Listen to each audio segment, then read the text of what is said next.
I wrote my thesis on mindful eating and its effect on eating behaviors. But since graduation, I've been experiencing so much stress. Changing careers, starting a life from scratch, building a business at the age of almost 29 is stressful. And a couple of weeks ago, I found myself eating my food out of box while standing in front of my refrigerator. Given the fact that I've been having cravings, haven't felt satisfied after my meals, I realized these are not coincidences but the consequences of my stressful and mindless eating. Although I acknowledge the hard situation that I'm going through right now, I decided to pay more attention to my eating behaviors before they turn into habits.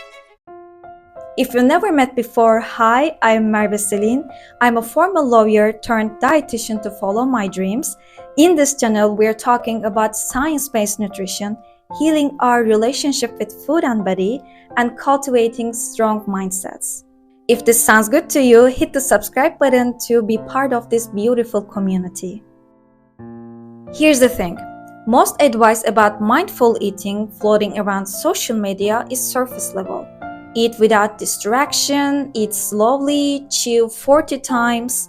Don't get me wrong, these are not wrong advice, but they miss the essence. Mindful eating is actually grounded in much deeper and wiser principles. So today, I want to walk you through those principles and how I integrate them with practical actionable steps. In the research paper reviewed by Joseph Nielsen, process-oriented expectations, meaning focusing on the experience itself, naturally regulate our eating better than outcome-driven rules. So the reason why I've been experiencing cravings for weeks because I've been overlooking the satisfaction factor of being present. I've eaten to fuel my stomach, which is the outcome, but since I haven't been engaging with food and using my senses, I didn't let my brain to comprehend the experience that I was having. And this lack of bodily sensations left me unsatisfied with the food that I was eating. As a result, after my meals, I still had cravings. For the first step, I decided to be more present with my food, which required me to intentionally sit down and use my senses. Did you know that processed food companies have been using mindful eating principles for years? They realized the power of sensory experience and began engineering foods to make us eat more. The texture, crispiness, creaminess, juiciness, the sound, the color. Every sense plays a role in how satisfied we feel after a food. When we experience these different layers and be aware of them, we can feel more full and satisfied. So the action 2 for me was to make conscious practice for engaging with sight, smell, taste, texture, and the temperature of food. This principle emphasizes the importance of self-compassion and approaching the situation with curiosity instead of judgment. In mindfulness, the goal is not control, but making more conscious and aware decisions. In my case, for example, instead of judging myself and saying how greedy I am, I'm standing here and eating out of box, I could pause and ask some curious questions to understand what was really going on. Wait, am I eating while standing? Why? How am I feeling right now? Is this something I truly want to do? Does this serve me? I especially love the last question. Does this serve me? This question is the key for any change we want to make. Here the idea is becoming a detective of our own patterns. Not just recognizing physical hunger, but identifying environmental and emotional factors that drive those behaviors. For example, do I reach for food when I'm stressed, bored, tired, or celebrating? Is it because I see this food first when I open the refrigerator?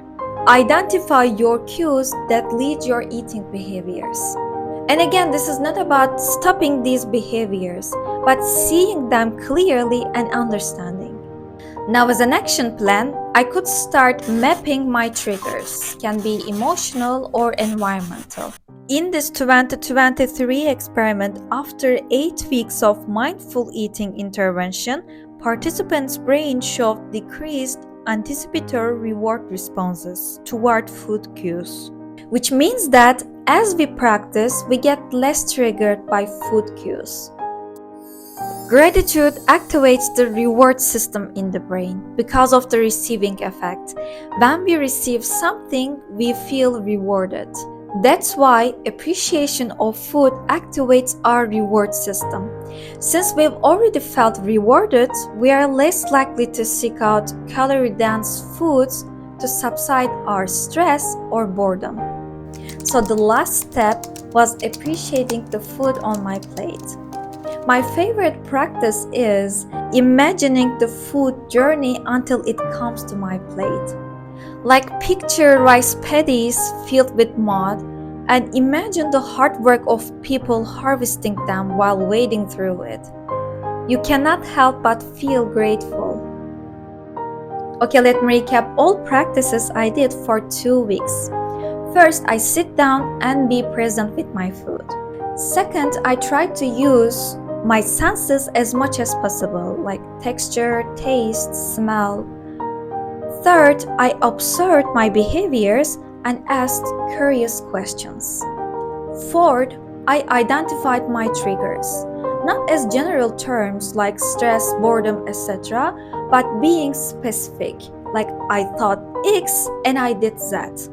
And last but not least, I started appreciating my food, thinking its journey. And results? Do you remember the first principle?